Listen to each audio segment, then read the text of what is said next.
నీ ప్రేమ ఇదిగో ధనులార భావంబు నందిలియరే కేవలము నమ్ముకొని నా పరలోక జీవంబు మనకవ్వును. సియోను నివాసులారా, నేను వచ్చి మీ మధ్య నివాసము చేతును.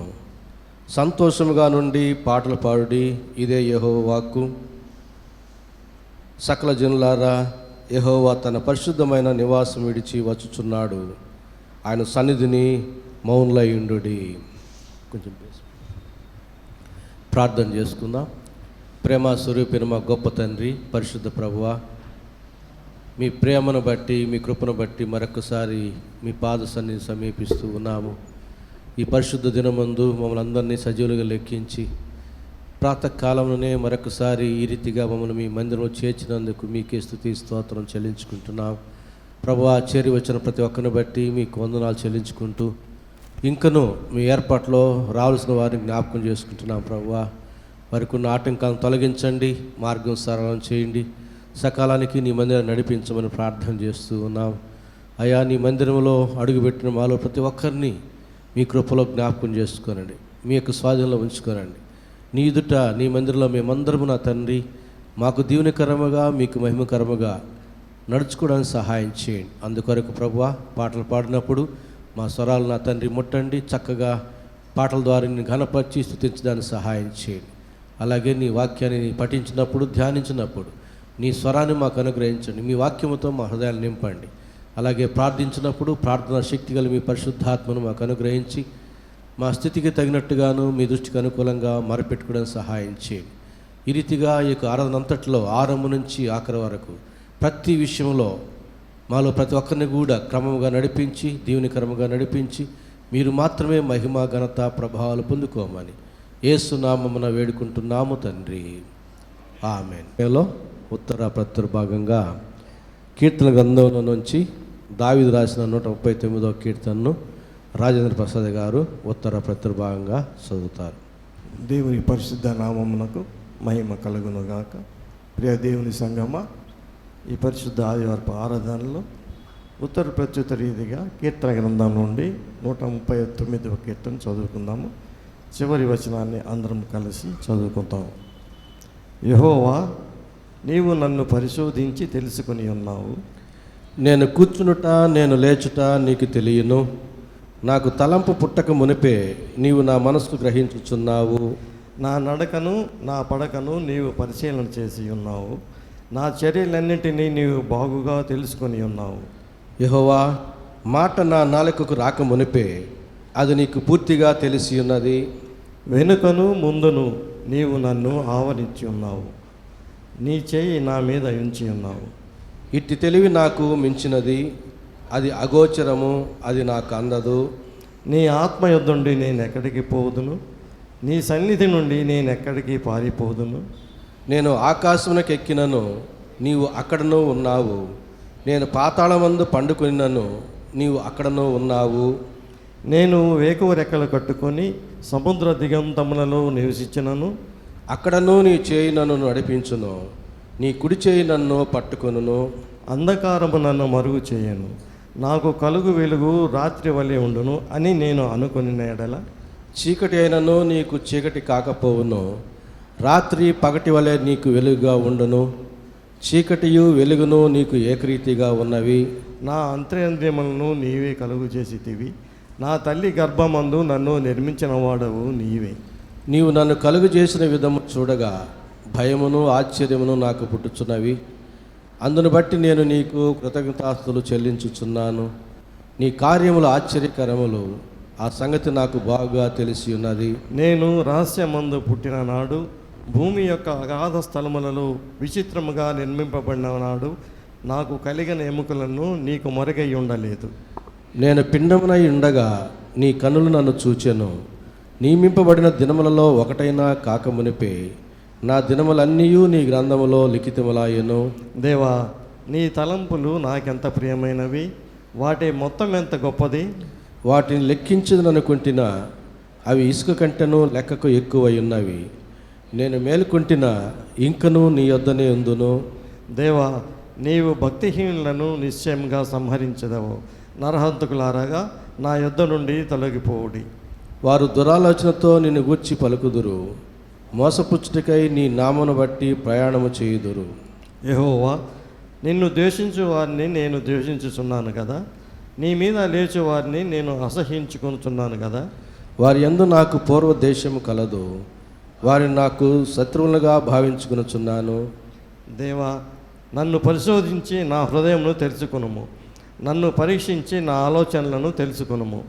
నీకు ఆయాసకరమైన మార్గము నా యందున్నదేమో చూడుము, నిత్య మార్గమున నన్ను నడిపించుము. దేవుడు తన పరిశుద్ధ వాక్యమును మన ఆత్మీయ నిమిత్తమై దీవించునుగా. మొదటిగా విజయ వచ్చి ఒక ప్రత్యేకమైన పాట పాడుతుంది, సుభాష్ని వచ్చి ఒక పాట పాడుతుంది, తర్వాత కె సురేంద్ర బాబు మరొక పాట పాడి నిలుస్తాడు. చూచుచున్న దేవుడవయ్యా, నన్ను చూచినావు, నీ పేరు ఏమిటో ఎరుగనయ్యా, నా పేరుతో నన్ను పిలిచావయ్యా. చూచుచున్న దేవుడవయ్యా, నన్ను చూచినావు, చూచుచున్న దేవుడవయ్యా,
దేవుడవయ్యా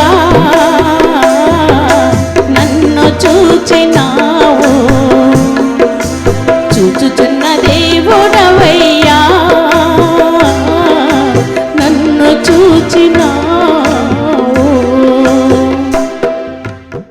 నీ రూపము చాటు చేయకుము పరమున నాకు చోటియుము నీ రూపము చాటు చేయకుము పరమున నాకు చోటియుము నీ గోవలని ఘోర పాపినని నే చూడనని ఘోర పాపినని నేనొప్పుకొందును నా దేవా నన్ను మన్నించుము నా ప్రభువా నీ రూపము చాటు చేయకుము పరమున నాకు చోటియుము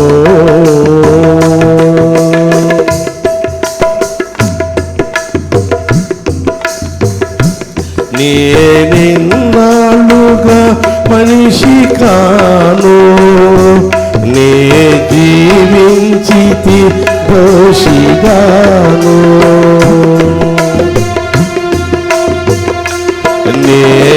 నేనిన్నాళ్ళుగా మనిషి కాను నే జీవించితి దోషిగాను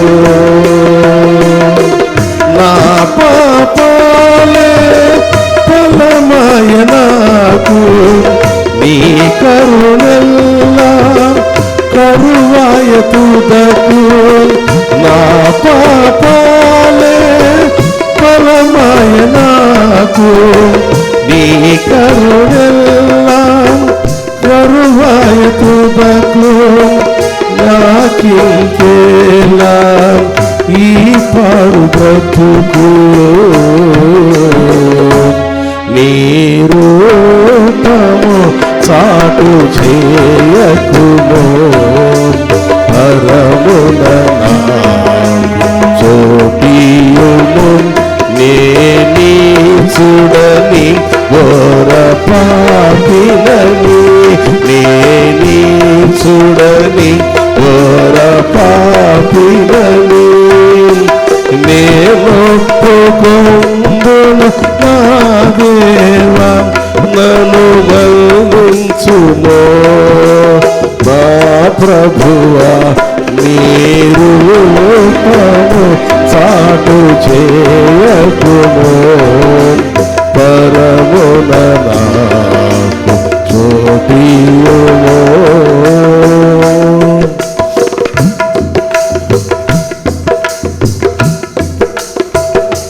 నన్ను కరుణించుము యేసునాథా నా కన్నీటి మొరలన్నీ వినగా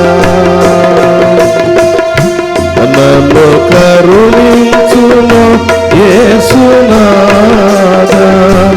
నా కన్నీటి మొరలన్నీ వినగా నా కన్నులకే ఆరని దీపం ప్రభు నీ వాక్యం నాకే జీవం నా కన్నులకే ఆరని దీపం ప్రభు నీ వాక్యం నాకే జీవం నీ కృప చూపి నా వెంటరావా నీ రూపము చాటు చేయకుము పరమున నాకు తోడియుము నీ చూడని ఘోర పాపినని నీ చూడని ఘోర పాపినని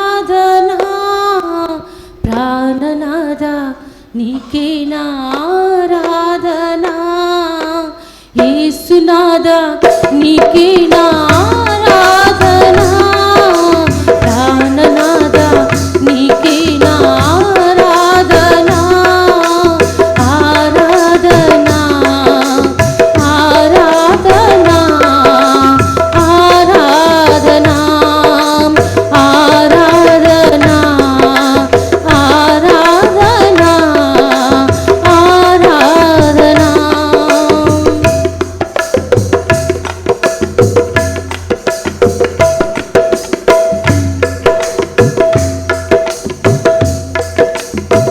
నీ యుక్త ప్రేమను వ్యక్తము చేయను, రిక్తుడవైతివి నా కోసము.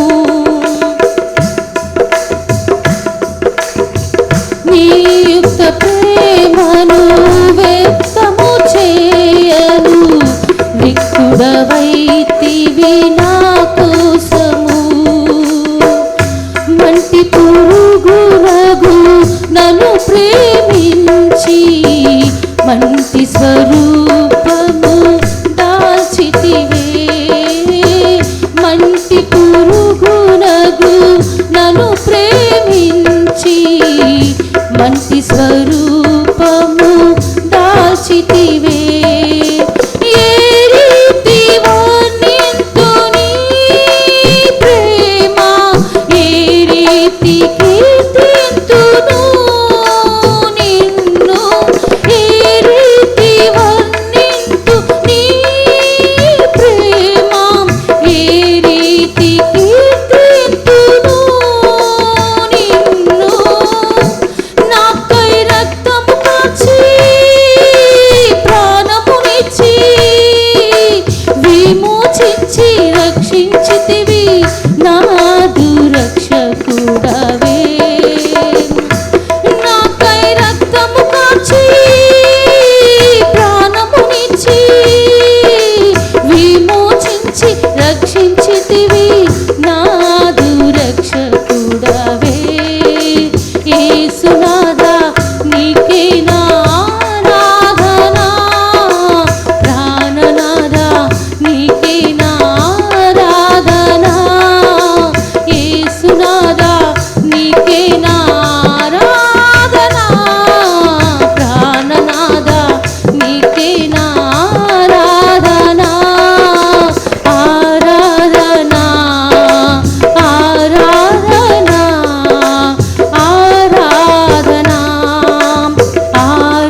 ఏర్పాటు చేయబడినటువంటి లేఖన భాగములను నిర్మల టీచర్ గారు చదువుతుండగా సంఘం నిలుచుండాలని మనం చేస్తున్నాను.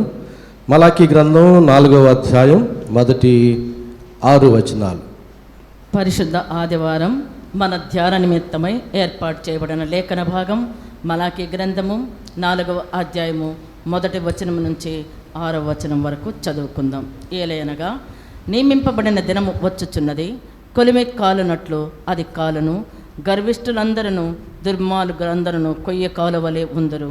వారిలో ఒకని వేరేన్నో చిగురేన్నో లేకుండా రాబో దినము అందరినీ కాల్చివేయనని సైన్యములకు అధిపతికి యెహోవా సెలవిచ్చుచున్నాడు. అయితే నా నామందు భయభక్తుల వారగు మీకు నీతిశ్వరుడు ఉదయించును, అతని రెక్కలు ఆరోగ్యము కలుగచేయును. కనుక మీరు బయలుదేరి కురవైన దూడలు గంతులు వేయినట్లు గంతులు వేయుదురు. నేను నియమింపబో దినమున దుర్మార్గులు మీ పాదముల కింద ధూళివలే ఉందరు. మీరు వారిని అణగదొక్కుదరని సైన్యములకు అధిపతి యెహోవా సెలవిచ్చుచున్నాడు. హోరేబు కొండ మీద ఇజ్రాయెల్ అందరి కొరకై నేను నా సేవకుడైన మోషేకు ఆజ్ఞాపించిన ధర్మశాస్త్రమును దాని కట్టడలను విధులను జ్ఞాపకము చేసుకొనుడి.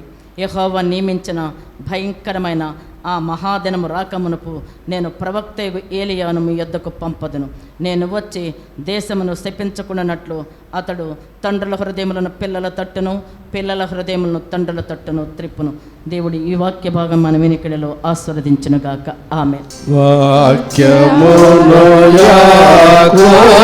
యాకోబుకు తెలియజేసిన వాడని ఏ జనముకి లాగునా తెలిసియుండా లేదని దేవునికి స్తోత్రము గానము చేయుటయే మంచిది. మనమందరము స్తుతి గానము చేయుటయే మంచిది. మన ప్రభువైన యేసుక్రీస్తు నామములో మీకు శుభములు తెలియజేస్తూ నేటి పరిశుద్ధ ఆదివారపు ఆరాధనకై మిమ్మల్ని స్వాగతిస్తూ శుభములు మరొకసారి తెలియజేస్తూ ఉన్నాను. మన ధ్యాన నిమిత్తం ఏర్పాటు చేయబడినటువంటి లేఖన భాగములు మలాకీ గ్రంథం 4వ అధ్యాయం మొదటి 6 వచనాలు. ఆ అధ్యాయంలో 6 వచనాలే ఉన్నాయి. ఆ 6 వచనాలు మనం చదువుకున్నాం. ఈ వాక్య భాగంలో నుంచి మనం ధ్యానం చేయబోయే అంశం ఏమిటంటే ఏలియా యొక్క రెండవ రాకడ. రెండవ రాకడ అంటే వెంటనే మనం యేసు ప్రభు యొక్క రెండవ రాకడ అని మనం జ్ఞాపకం చేసుకుంటాం. కానీ ఇక్కడ మనం ధ్యానం చేయబోయేది ఏలియా యొక్క రెండవ రాకడ. పోయిన ఆదివారం రాజుల గ్రంథంలో నుంచి ఏలియా యొక్క మొదటి రాకడ చదువుకున్నాం, ధ్యానం చేశాం. ఏలియా ఆకాశమునకు ఎత్తబడడం, ఆరోహణం అవ్వడం, ఆ ఎరికో దగ్గర ఉన్న శిష్యులు 3 దినములు వెతకడానికి 50 మందిని పంపించడం, ఎలీషాని బలవంతం చేసి ఒప్పించి అయినా కూడా దొరక్కపోవడం, ఈ విషయాలన్నీ కూడా గత ఆదివారం మనం ధ్యానం చేసుకున్నాం. ఆ తర్వాత ఇక్కడ కూడా మలాకీ గ్రంథంలో ఏలియాని గురించే మనం చదువుకున్నాం. ఏలియా మరొకసారి వస్తాడని చెప్పడం జరిగింది. రాజులు 2వ గ్రంథంలో ఏలియా ఆకాశమునకు ఎత్తబడ్డాడు. మలాకీ గ్రంథంలో మరలా వస్తాడని చెప్పబడుతున్నాడు. అప్పటికి ఏలియా ఆకాశమునకు ఎత్తబడినప్పటి నుంచి మలాకీ గ్రంథాన్ని రాసింది మీకా ప్రవక్త ఏలియా మళ్ళీ వస్తాడు అని చెప్పేంత వరకు మధ్య ఉన్న కాలం ఇంచుమించు 200 సంవత్సరాలు. ఇంచుమించు 200 సంవత్సరాలు. గమనించండి, ఒక వ్యక్తి అంతర్ధానం అయిపోయాడు, చనిపోయాడో లేదో తెలియదు, ఎక్కడున్నాడో వెతికినా కనబడలేదు. అలాంటి వ్యక్తి 200 సంవత్సరాలుగా మరుగున చేయబడ్డాడు. ఇక అందరూ మర్చిపోయారు. కానీ 200 సంవత్సరాల తర్వాత మీకా మలాకీ గ్రంథంలో ఆయన మరలా వస్తాడు అని చెప్పడం జరిగింది. ఎంత ధైర్యం కావాలి ఆ మాట చెప్పాలంటే, దేవుని వాక్యం పట్ల ఎంత నమ్మకం ఉంటే ఆ మాట చెబుతారు. అలాగే ఈ మలాకీ గ్రంథంలో చెప్పిన తర్వాత వెంటనే రాలా, ఇంచుమించు మరొక 400 సంవత్సరాలకు వచ్చాడు. అంటే దాదాపు 600 సంవత్సరాలు ఏలియా ఆకాశమునికి ఎత్తబడడం, మరలా తిరిగి మలాకీ గ్రంథంలో చెప్పినట్లుగా రావడం అనే దానికి మధ్యన ఇంచుమించు 600 సంవత్సరాల కాలం ఉంది. ఒకవేళ ఏ రీతిగా ఎత్తబడ్డాడో ఆ రీతిగానే ఏలియా వస్తే అప్పటికి ఆయన వయసు ఎంత అయి ఉండాలి? 600 సంవత్సరాలు ఎత్తబడేసరికి ఆయన వయసు ఎంతో అంత. ఒకవేళ 40 సంవత్సరాలు అనుకుంటే 640, ఇంచుమించు 650 సంవత్సరాల మహావృద్ధుడిగా రావాలి. కానీ ఎలా వచ్చాడో మనకు తెలుసు. ఏలియా ఆత్మయు శక్తియు కలిగినటువంటి వ్యక్తిగా బాప్తిస్మ యోహాను ఏలియాగా యేసు ప్రభు చేత చెప్పబడ్డాడు. అది రాబోయే ఆదివారాల్లో మనం ఆ విషయాలు కూడా జ్ఞాపకం చేసుకుంటాం. కాబట్టి ఏలియా మొదటి రాకడలో వచ్చాడు, ఆకాశంలోకి ఎత్తబడ్డాడు. మరలా వస్తాడని చెప్పడం మనం ఇక్కడ గమనిస్తున్నాం. చదువుకున్న వాక్య భాగం మలాకీ గ్రంథం 4వ అధ్యాయం 6 వచనాలు ఉంటే అందులో ఉన్న ప్రాముఖ్యమైన మాటలు ఏమిటంటే, ఒకటి నియమించిన దినము అనే మాట చూస్తున్నాం. మొదటి వచనంలో కూడా 1-2 వచనాలు నియమించిన దినం. 3వ వచనంలో నియమింపబోయే దినం అనే దినాన్ని, మరొక దినాన్ని చూస్తున్నాం. ఆ తర్వాత మనం 4వ అధ్యాయం 4, 5, 6 వచనాలు చూస్తే అక్కడ ఏలియా యొక్క 2వ రాకడ, ఆయన పరిచర్య గురించినటువంటి వివరాలను మనం చూస్తున్నాం. కనుక మొదటగా నియమించిన దినం ఏమిటి? నియమించబడిన దినం అని అంటే యేసు ప్రభు యొక్క జన్మదినం, యేసు ప్రభు యొక్క మొదటి రాకడ దినము నియమించబడినది. జగత్తు పునాది వేయబడకమునిపే. ఈ మాటలన్నీ మనకు తెలుసు. ఇంకా మనం కొన్ని మాటలు మనం చూస్తే యోహాను సువార్త 8వ అధ్యాయం 56వ వచనంలో యేసు ప్రభు అంటున్నాడు తన ఎదుట ఉన్నటువంటి ఇజ్రాయేలీలతో, మీ తండ్రి అయిన అబ్రహాము నా దినము చూతునని మిగుల ఆనందించాను, అది చూచి సంతోషించను అంటున్నాడు. అబ్రహాము కాలంలోనే దేవుడు తన జన్మదినమును గురించి చెప్పినట్లుగాను, ఆ దినాన్ని చూడాలని అబ్రహాము కోరుకున్నట్లుగాను ఇక్కడ వాక్యంలో యేసు ప్రభు స్వయంగా చెబుతున్నాడు. కనుక నియమించబడిన దినం యేసు ప్రభు యొక్క జన్మదినం మనం వచ్చే నెల జరుపుకోబోతున్నాం. ఇది అనాదిగా ఏర్పాటు చేయబడినటువంటి దినము. అది అట్టి దినాన్ని గురించి మోషే కూడా ద్వితీయోపదేశకాండం 8వ అధ్యాయం 16వ వచనంలో మరొక రీతిగా చెబుతున్నాడు. ఏమంటున్నాడంటే, నీ దేవుడని యెహోవా నీ మధ్యను నా వంటి ప్రవక్తను నీ సహోదరులో పుట్టించును, ఆయన మాట నీవు వినవలెను. దేవుడు పుట్టుతాడు అనేటటువంటి మాటని ఇక్కడ మోషే ద్వారా తెలియజేస్తూ ఉన్నాడు. ఎందుకంటే అది నియమించబడిన దినం,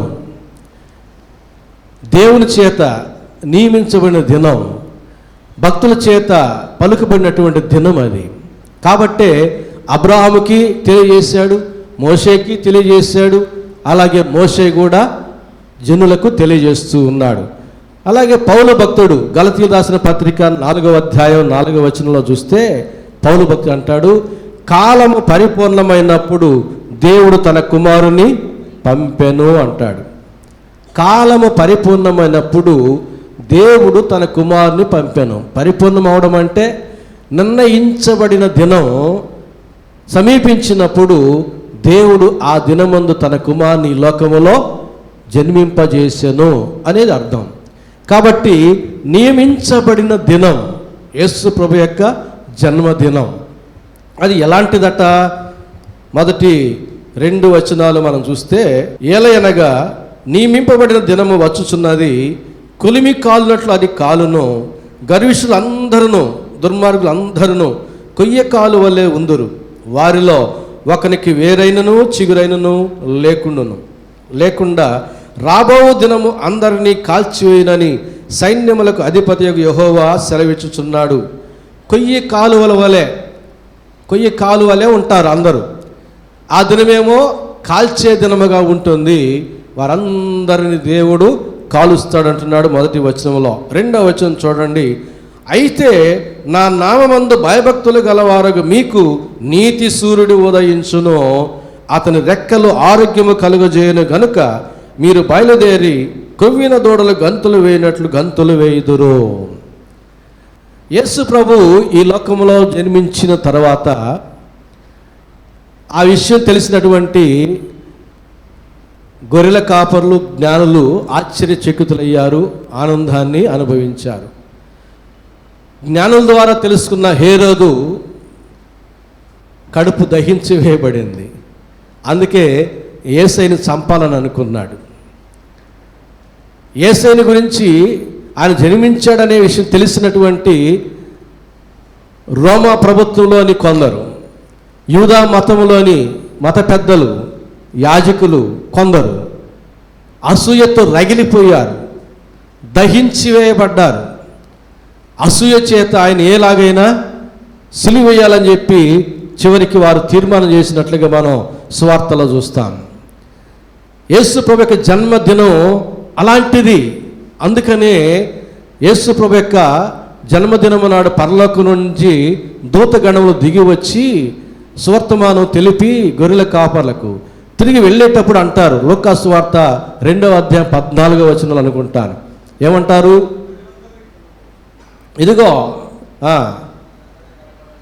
భూమి మీద ఆయన భక్తులకు సమాధానం కలుగునుగాక, భూమి మీద ఆయన భక్తులకు సమాధానం కలుగునుగాక అంటారు. ఆ మాటలన్నీ చెప్పుకుంటూ వచ్చి సర్వోన్నతమైన స్థలంలో దేవునికి మహిమయు, భూమి మీద ఆయనకి ఇష్టమైన వారికి సమాధానం కలుగునుగాక. ఆయనకి ఇష్టలు కాని వారికి దహించి వేయబడతారు, రగల్చబడతారు, వారిలో వారే దహించి వేయబడతారు. అట్టివారే యేసు ప్రభువుని సిలువ వేయడానికి తీర్మానం చేసుకున్నారు. అయితే క్రీస్తు శకం 70వ సంవత్సరంలో ఆ యొక్క దేవుని యొక్క మందిరం నాశనం చేయబడిన తర్వాత ఇజ్రాయేల్ అందరూ ప్రపంచం అంతా చెదిరిపోయినారు. అందరూ వారి వారి పనులు చేసుకుంటూ కష్టపడి జీవిస్తూ ఉన్నారు. అప్పటి వరకు యెరూషలేము దేవాలయంలో లేవీయులు, యాజకులు, ప్రధాన యాజకులు, వారికి ఏ పని లేదు, కేవలం దేవాలయ పనే, దేవాలయం పని చేసి మాత్రమే బ్రతకాలి. ఇప్పుడు ప్రపంచం అంతా చెదరిపోయారు, దేవాలయం లేదు. యెరూషలేములో కూడా దేవాలయం లేదు, కాల్చివేయబడింది. వారంతా ప్రపంచం అంతా చెదరిపోయారు. ఇప్పుడు లేవీయుల పరిస్థితి ఏమిటి? యాజకులు, ప్రధాన యాజకుల పరిస్థితి ఏమిటి? దేవాలయం ద్వారా వారికి ఏమీ రాబడలేదు. వారు ఎట్లా జీవించాలి? వారు కూడా కష్టపడి ఒళ్ళొంచి పనిచేసి జీవించాల్సిందే. అలవాటు పడిన మిగతా గోత్రికులకు మాత్రం ఎక్కడికి వెళ్ళినా వారి కష్టం వారిదే. అప్పటి వరకు అలవాటే లేనటువంటి లేవీలకి, యాజకులకి, ప్రధాన యాజకులకి మిగిలిన గోత్రికుల వల్ల కష్టపడి పనిచేసి సంపాద్యము గడించి బ్రతుకుట వారికి చాలా కష్టమైంది. వారి జీవితాలు కాల్చబడ్డాయి, వారి బ్రతుకులు కాల్చబడ్డాయి. ఇదంతా మలాకీ గ్రంథంలో చెప్పాడు. ఆయన దినం కాల్చివేయబడే దినము. భూమి మీద ఆయనకి ఇష్టమైన వారికి మాత్రం సమాధానం, కానీ ఆయన కష్టమైన వారికి మాత్రం సమాధానం ఉండదు, నెమ్మది ఉండదు. వారి జీవితాల్లో అగ్ని ఉంటుంది, వాళ్ళు రగులుకుంటారు, వారి భవిష్యత్తు జీవితం కాల్చివేయబడుతుంది అనేటటువంటి విషయాన్ని మలాకీ గ్రంథంలో మీకా ప్రవక్త ఏనాడో చెప్పడం జరిగింది. అలాగే జరిగిన విషయాలు మనం స్వార్థలో కూడా చూస్తూ ఉన్నాం, చరిత్రలో కూడా చూస్తూ ఉన్నాం. కాబట్టి మనకు శాంతి సమాధానాలు లభ్యమవ్వాలంటే మనం ఎవరికి ఇష్టముగా ఉండాలి? దేవునికి ఇష్టముగా ఉండాలి. దేవునికి మనం ఇష్టమైన వారముగా ఉంటే మన హృదయంలో శాంతి సమాధానం సమృద్ధిగా ఉంటుంది. ఈ శాంతి సమాధానం మామూలుమైనది కాదు, లోకమిచ్చేది కాదు, ప్రత్యేకమైనదిగా ఉంటుంది, దేవుడిచ్చేదిగా ఉంటుంది. అందుకే యేసుప్రభువు అంటాడు, నేను లోకం ఇచ్చినట్టుగా నేను ఇవ్వడం లేదంటాడు, నా సమాధానమే నేను ఇస్తున్నాను అంటాడు. అట్టి సమాధానం పొందుకున్న సిమియోను ఈ సమాధానం పొందుకున్న తర్వాత ఇక చచ్చిపోయినా పర్వాలేదని చెప్పి తీర్మానం చేస్తాడు. అంటే మరణం కంటే ప్రాణం కంటే గొప్ప విలువైనది దేవుడు మనకిచ్చే శాంతి సమాధానం. దేవుడు మనకిచ్చేటటువంటి శాంతి సమాధానం. క్షేమకరమైన దినాలను కోల్పోయిన తర్వాత శాంతి సమాధానం నెమ్మది యొక్క విలువ మనకు తెలుస్తుంది. దేవుడు ఇర్మియా గ్రంథం ద్వారా అంటాడు, నీ క్షేమకాలంలో నేను నీతో మాట్లాడితే కానీ నీవు నా మాట విననని నీవు అంటివి, నీ బాల్యం నుండి నీకు అదే వాడుక. క్షేమంగా ఉన్నాం, ఈ క్షేమం యొక్క ఈ నెమ్మది యొక్క విలువ ఏమిటో మనకు తెలియదు. అది కోల్పోయిన తర్వాత ఆ క్షేమము ఆ నెమ్మది విలువ మనకు తెలుస్తుంది. అందుకే యేసుప్రభువు అంటాడు, ప్రయాసపడి భారం మోయుచున్న వాళ్ళారా నా యొద్దకు రండి, నేను మీకు విశ్రాంతినిస్తాను అంటున్నాడు. ప్రతి మనిషికి కావాల్సింది దేవుడిచ్చేటటువంటి నెమ్మది, దేవుడిచ్చేటటువంటి శాంతి సమాధానం. అవి దొరికిన వారు తృప్తిగా ఈ లోకములో జీవిస్తారు. వారికి ఈ లోకంలో ఏమి ఉన్నా లేకున్నా దేవుడిచ్చేటటువంటి సమాధానం ఉన్నవారు సంతోషంగా ఉంటారు. ధనవంతుడు లాజరు కథలో మనం చూస్తాం. ధనవంతుడు అనుదినము బహుగా సుఖపడుచుండేవాడు. లాజరు అయితే దరిద్రుడిగా ఉన్నాడు, కురుపిగా ఉన్నాడు. కుక్కలు వచ్చి కురుపులు నాకుతూ ఉన్నాయి. అంతటి దీనస్థితిలో ఉన్నటువంటి లాజరు కలిగి ఉన్నది ఏమిటంటే దేవుడిచ్చినటువంటి సమాధానం. చాలు నాకు ఇది అనుకున్నాడు. ఇక లోకంలో ఏమి లేకపోయినా పర్వాలేదు, దేవుడిచ్చినటువంటి అమూల్యమైన సమాధానం నా హృదయంలో ఉంది, చాలనుకున్నాడు. సంతోషంగా దేవునికి ఇష్టడిగా జీవించాడు. ఆయనకున్న దరిద్రాన్ని బట్టి దేవుణ్ణి దూషించలే, ఆయన యొక్క కురూపితనాన్ని బట్టి దేవుని మీద ఆయాస్కరంగా మాట్లాడలే, ఆయనకున్నటువంటి దీనస్థితిని బట్టి దేవునికి దూరస్తుడు కాలే. ఏమి లేకున్నా పర్వాలే, దేవుడు నాకు ఆయన శాంతి సమాధానం ఇచ్చాడు, చాలు నాకు ఇది అనుకున్నాడు. అటు దేవునికి ఇష్టడిగా జీవించాడు. కాబట్టి దేవుడిచ్చేటటువంటి శాంతి సమాధానం నెమ్మది అమూల్యమైనవి. లోకంలో ఎక్కడ దొరికేది కాదు, లోకంలో ఏ మనిషి కూడా ఇచ్చేవి కావు. అవి దేవుని యొద్ద మాత్రమే ఉండేవి, దేవుడు మాత్రమే ఇచ్చేవి. అట్టి సమాధానం మన ప్రాణము కంటే విలువైనది. ఒకడు లోకమంతా సంపాదించుకొని ప్రాణం పోగొట్టుకుంటే ఏం ప్రయోజనం అంటాడు. అంటే లోకంలో ఉన్న భోగభాగ్యాలు అన్నిటికంటే ప్రతి మనిషి యొక్క ప్రాణం మిన్న.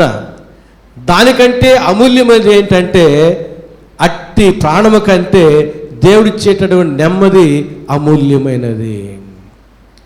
కాబట్టి ఆ యొక్క సైన్య సమూహం దూతలు యేసువు జన్మించినప్పుడు సర్వోన్నతమైన స్థలంలో దేవునికి మహిమయు, భూమి మీద ఆయనకి ఇష్టమైన వారికి సమాధానం, ఆయన కష్టముగా ఉన్న వారికి అగ్ని. సమాధానం ఉండదు. వారిలో వారు అసూయ చేత, వారిలో వారు ద్వేషము చేత, వారి కష్టాన్ని బట్టి వారిలో వారు రగిలిపోవాల్సిందే. అలాంటి దినము యేసు ప్రభు యొక్క జన్మదినం. ఇది నియమించబడినటువంటి దినం.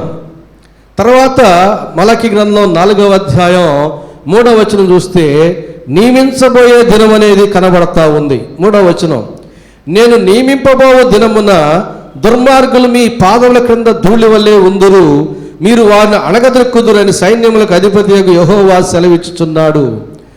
నియమించబడిన దినాన్ని గురించి మనం జ్ఞాపకం చేసుకున్నాం. ఇక్కడ 3వ వచనంలో నియమించబోయే దినం, అప్పటికి ఇంకా దేవుని చేత నియమించబడలేదు ఆ దినం. ఆ దినం గురించి మాట్లాడుతున్నాడు. ఆ దినం ఎలాంటిదట? నేను నియమించబో దినమున దుర్మార్గులు మీ పాదముల కింద ధూళి వల్లే ఉందురు, మీరు వారిని అణగదొక్కుదురని సైన్యములకు అధిపతి యెహోవా సెలవిచ్చుచున్నాడు. ఇది ఎప్పుడు జరుగుతుంది? యేసు ప్రభు యొక్క 2వ రాకడలో జరుగుతుంది. యేసు ప్రభు యొక్క 2వ రాకడలో మొదటి పునరుద్ధానంలో ఉన్నటువంటి పరిశుద్ధులు ఇనప దండము చేత ఆనాటి ప్రపంచాన్ని కఠినముగా పరిపాలిస్తారు. దుర్మార్గులేమి అందరూ కూడా వారి చేత పాలించబడతారు 1000 ఏళ్ల పరిపాలనలో. మొదటి పునరుద్ధానంలో ఉన్నటువంటి వారు ఆనాటి పరిశుద్ధులందరినీ దేవుడు అత్యధికంగా హెచ్చించి వారి చేతికి ప్రపంచ ప్రజలను అప్పగిస్తాడు. అప్పుడు వారు ఏలుతారు. అలాంటిది యేసు ప్రభు యొక్క రెండవ రాకడ దినం. మొదటి రాకడ దినంలో ఏమో దేవునికి ఇష్టలకు సమాధానం, దేవునికి కష్టమైన వారికి అగ్ని వంటి జీవితం, రగిలిపోయే జీవితం. రెండవ రాకడలో ఏమో పునరుద్ధానం చెందిన మొదటి పునరుద్ధానం చెందిన పరిశుద్ధుల యొక్క పరిపాలన, వారి చేతికి పరిపాలన పగ్గాలు, ఇనపదండం ఇచ్చి ఇనపదండంతో ఏలితే ఎంత కఠినంగా ఉంటుందో అంత కఠినంగా ఉంటుంది కనుక అప్పటి వరకు ఇజ్రాయేల్ కష్టపెట్టిన వారందరినీ ఇజ్రాయేలీలు కఠినంగా పరిపాలిస్తారని దేవుడు తన ప్రవక్త ద్వారా తెలియజేస్తూ ఉన్నాడు. తెస్సలోనికైలు రాసిన మొదటి పత్రిక 5వ అధ్యాయంలో 2వ వచనం నుంచి కొన్ని మాటలు నేను చదువుతాను, గమనించండి. తెస్సలోనికైలు రాసిన మొదటి పత్రిక 5వ అధ్యాయం 2వ వచనం, 3వ వచనం, 4వ వచనం చదువుతున్నాను. రాత్రి వేళ దొంగ ఎలాగో వచ్చునో అలాగే ప్రభు దినం వచ్చునని మీకు బాగా తెలియను. లోకులు నెమ్మదిగా ఉన్నది, భయమేమీ లేదని చెప్పుకొనుచూ ఉండగా గర్భిణీ స్త్రీకి ప్రసవ వేదన వచ్చునట్లు వారికి ఆకస్మికముగా నాశనము తటస్థించును గనక వారు ఎంత మాత్రమునో తప్పించుకొనలేరు. సహోదరులారా, ఆ దినము దొంగ వలె మీ మీదికి వచ్చుటకు మీరు చీకటిలో ఉన్నవారు కాదు. ప్రభు యొక్క రెండవ రాకడ నియమించబోయేటటువంటి ఆ దినము కొంతమందికి అయితే తెలియదు, కొంతమందికి అయితే తెలుస్తుంది. ఎవరికి తెలియదు? చీకటిలో ఉన్న వారికి తెలియదు. వారికి మాత్రం యేసుప్రభు దొంగ వలె వస్తాడు, వారికి తెలియదు ఎప్పుడు వస్తాడో. కానీ వెలుగులో ఉన్నటువంటి వారికి మాత్రం యేసుప్రభు ఎప్పుడు వస్తాడో వారు గ్రహించుకోగలుగుతారు. అదే చెబుతున్నాడు 4వ వచనంలో. ఏమంటున్నాడు? సహోదరులారా, ఆ దినము దొంగ వలె మీ మీదికి వచ్చుటకు మీరు చీకటిలో ఉన్నవారు కాదు. చీకటిలో ఉన్నవారైతే మీ మీదకి కూడా దొంగ వలె వస్తాడు దేవుడు, మీకు తెలియదు ఆయన ఎప్పుడు వస్తాడో. మీరు చీకటిలో ఉన్నవారు కాదు గనక మీ మీదకి ఆయన దొంగ వలె రాడు. ఆయన వచ్చే దినం మీకు తెలియకుండా పోదు, మీరు గ్రహించగలుగుతారు అని ఇక్కడ తెలియజేస్తూ ఉన్నాడు. గమనించండి, బాప్తిస్మ యోహానుకు యేసు ప్రభు వ్యక్తిగతంగా ఆయన యొక్క అనుభూతి, ఆయన యొక్క ప్రసన్నత యొక్క అనుభూతి ఎరిగినవాడు. ఎలిజబెత్ గర్భంలో పిండ రూపంలో ఉన్న యోహాను, మరియ గర్భంలో పిండ రూపంలో ఉన్న యేసు ప్రభు ఆ స్థితిలో మరియమ్మ వచ్చి ఎలిజబెత్కి వందన వచనం చేయగానే ఎలిజబెత్ పరిశుద్ధాత్మ చేత నింపబడి ఏమంటుంది? అమ్మా, నీ వందన వచనం వినగానే నా గర్భములోని శిశువు ఆనందముతో గంతులు వేస్తూ ఉన్నాడు. పిండ రూపంలో ఉన్న యోహానికి మరి గర్భంలో యేసు ఉన్నాడని ఎవరు చెప్పగలరు? చెప్పినా వినే చెవులున్నాయా? గ్రహించేటటువంటి మెదడు ఉందా? అప్పటికి ఇంకా పరిపూర్ణమైన స్థాయిలో చేయబడలేదు, నిర్మాణంలోనే ఉన్నాడు. గర్భంలోని శిశువు నిర్మాణంలోనే ఉన్నాడు. పిండ రూపంలో ఉన్న యోహానికి, పిండ రూపంలో ఉన్న యేసయ్యని ఆ యొక్క సన్నిధి, ఆయన యొక్క ప్రసన్నతను అనుభవించినాడు పిండ రూపంలో ఉండగానే. అందుకని ఆ ఎలిజబెత్ అంటుంది, నీ వందన వచనం వినగానే నా గర్భంలోని శిశువు ఆనందంతో గంతులు వేయచ్చు ఉన్నాడు. వ్యక్తిగత అనుభవం ఉంది. యేసు ప్రభు యొక్క సన్నిధి ప్రసన్నత ఎలాంటిదో. పెరిగి పెద్దవాడు అయ్యాడు, అరణ్యంలో ఉన్నాడు. యెషయా చెప్పినట్లుగా ఆయన వచ్చి యేసయ్య మార్గాన్ని సరళం చేయాలి. దేవుని చేత పంపబడ్డాడు యోహాను. పంపబడేటప్పుడు ఇదిగో మెస్సియాకి కొన్ని గుర్తులు ఉంటాయి, నువ్వు మెస్సియాని గురించి చాటించాలి. ఏమిటంటే నువ్వు బాప్తిస్మం ఇస్తూ ఉంటావు, అప్పుడు ఆయన కూడా వచ్చి బాప్తిస్మం తీసుకుంటాడు. ఎవరి మీద పరిశుద్ధాత్మ దేవుడు పావురములే వాలుతాడో ఆయనే మెస్సియా, ఆయనే దేవుని గొర్రెపిల్లగా నీవు గుర్తించి జనులకు ప్రకటించాలి అని చెప్పి పంపించాడు. మీరు సువార్తలు కానీ జాగ్రత్తగా చదివితే యేసు ప్రభు బాప్తిస్మం తీసుకోక మునిపే, పరిశుద్ధాత్మ దేవుడు పావురం వలె రాక మునిపే యేసు ప్రభుని గురించి యోహాను చాటించాడు. ఆయన వస్తూ ఉండగా ఇదిగో ఆయన మీ మధ్య ఉన్నాడు, ఇదిగో ఆయన వస్తూ ఉన్నాడు అని చెప్పడం జరిగింది. ఎట్లా చెప్పాడు? దేవుడు చెప్పిన గుర్తులు ఇంకా కనబడక ముందే వ్యక్తిగత అనుభవం. యేసు ప్రభు సమీపించే కొలది ఈ యోహానికి పిండ రూపంలో ఉన్నప్పుడు యోహాను ఎలాంటి అనుభూతిని పొందాడు, అలాగే అదే అనుభూతిని మరలా పొందుకుంటున్నాడు, జ్ఞాపకం చేసుకున్నాడు. ఆనాడు నేను పొందిన అనుభూతి ఇప్పుడు మరలా, కాబట్టి ఈయన మెస్సియా అని ముందుగానే చెప్పి బాతు ఇచ్చిన తర్వాత మరలా పావురు వల్లే పరిశుద్ధాత్మదేవుడు దిగి రావడం చూసి అప్పుడు మరలా చెప్పాడు, నన్ను పంపినవాడు ఇలాగూ చెప్పాడు, నేను అది చూసి మీకు చెబుతున్నాను, ఇదిగో లోక పాపలను మోసుకొని పోవు దేవుని గొర్రెపిల్ల అని అప్పుడు మరలా గుర్తును బట్టి చాటించాడు. మొదట తన అనుభూతిని బట్టి చెప్పాడు, రెండవదిగా దేవుడు చెప్పిన గుర్తును బట్టి చాటించడం జరిగింది. కాబట్టి ప్రభునందు ప్రియులారా, చీకటిలో ఉన్న వారికి దేవుని కూర్చున్న ప్రసన్నత ఆ యొక్క అనుభూతులు ఏమి ఉండవు గనుక సమీపంగా వచ్చినా కూడా గ్రహించలేరు. కాబట్టి అలాంటి వారికి యేసు ప్రభువుకి రెండవ రాకడ దొంగవలే. కానీ వెలుగులో ఉన్నటువంటి మనకు ఆయనకి సన్నిధిని ప్రసన్నతను అనుభవించినటువంటి అనుభవాలు ఉంటాయి కాబట్టి మరలా ఆయన సమీపించినప్పుడు అలాంటి అనుభూతి మనకు కలిగినప్పుడు ఇదిగో యేసు సమీపముగా ఉన్నాడు, ఇదిగో యేసు ప్రభు వస్తూ ఉన్నాడు, ఇదిగో రేపు నెల వస్తాడు, రేపు వారం వస్తాడు, రేపే వస్తాడు, ఈ దినమే వస్తాడు అనేటటువంటి సత్యాన్ని గ్రహించడానికి వీలు ఉంటుంది కనుక తెస్సలోనికీయులకు రాసిన పత్రిక 5వ అధ్యాయం 4వ వచనంలో అంటున్నాడు, నా సహోదరులారా మీరు చీకటిలో ఉన్నవారు కాదు దొంగవలే ఆయన మీ మీదకి రావడానికి, మీరు వెలుగులో ఉన్నవారు కనుక ఆయన మీ మీదకి దొంగవలే రాడు, మీకు తెలిసిపోతుంది ఆయన వచ్చేది. కాబట్టి ప్రభువునందు ప్రియులారా, దేవుని యొక్క రాకడ గురించి మనమందరము కూడా చదువుకుంటున్నాం, వింటున్నాం, పరిశీలన చేస్తున్నాం, ఎంతవరకు గ్రహించాలో అంతవరకు గ్రహిస్తున్నాం. నేటి దినాల్లో మన జీవితాలకు ఎంత అవసరమో అంత అవగాహన ఇస్తున్నాడు దేవుడు, అంతకు మించి మనకు అక్కర్లేదు. ఏ కాలానికైనా ఆ కాలానికి అంతవరకు ఇస్తాడు దేవుడు తన భక్తులకి, తన ప్రజలకి. అయితే ఇక్కడ మనం గ్రహించాల్సింది ఏమిటంటే, నియమించబడిన దినం ఎలాంటిదో, నియమించబోయే దినం ఎలాంటిదో. అందుకని నువ్వు ఎప్పుడు వస్తాయో అయ్యా అంటే యేసు ప్రభు ఏమన్నాడు, మనిషి కుమారుడికి కూడా తెలియదు అన్నాడు.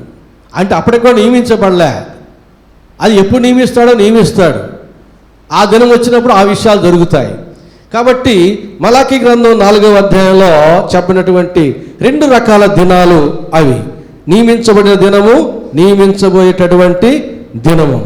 ఇకపోతే ఏలి యొక్క రెండవ రాకడ గురించిన విషయాలు, కొద్ది విషయాలు మనం జ్ఞాపకం చేసుకుందాం. 4వ వచనం నుంచి నేను చదువుతున్నాను.